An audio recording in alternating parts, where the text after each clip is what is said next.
नमस्कार, मैं मोहम्मद आसिफ और आप देख रहे हैं SPN9 न्यूज़। कांग्रेस की महासचिव प्रियंका गांधी ने भले ही यूपी चुनाव को देखते हुए महिलाओं के लिए जो जेंडर कार्ड खेला था वो तो कामयाब होता नजर आ रहा है, लेकिन वहीं विपक्ष के जो सवाल उठ रहे हैं, विपक्ष जो सवाल उठा रहा है वो बेहद लाजमी भी है। और वो ये कि अगर प्रियंका गांधी महिलाओं को रुझाने के लिए, महिलाओं के हक के लिए, महिलाओं के लिए इतनी फिक्रमंद हैं, तो वाकई में यूपी में जब उन्होंने जो महिलाओं के लिए कार्ड खेला, फिर बाकी राज्यों में क्यों नहीं? वो सवाल इसलिए क्योंकि 2022 में जो 5 राज्यों में चुनाव होने वाले हैं, तो उसमें सिर्फ और सिर्फ तमाम राज्यों को छोड़कर सिर्फ और सिर्फ यूपी चुनाव के लिए क्यों?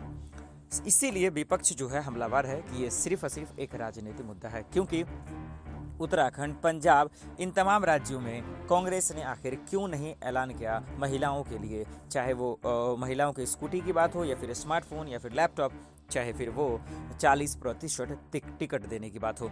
इसी चीज़ को लेकर एक नया जंग शुरू हो गया है नेताओं के बीच में।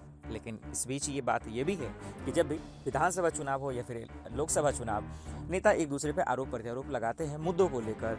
नेता एक दूसरे पे आरोप प्रत्यारोप लगाते हैं हमेशा उनकी निजी जिंदगी को लेकर। लेकिन वाकई में अगर लोगों के हक के हिसाब से देखा जाए और सवाल किया जाए, तो सवाल ये है कि अगर वाकई में ये लोग फिक्रमंद होते तो फिर कांग्रेस में सवाल खड़ा करते।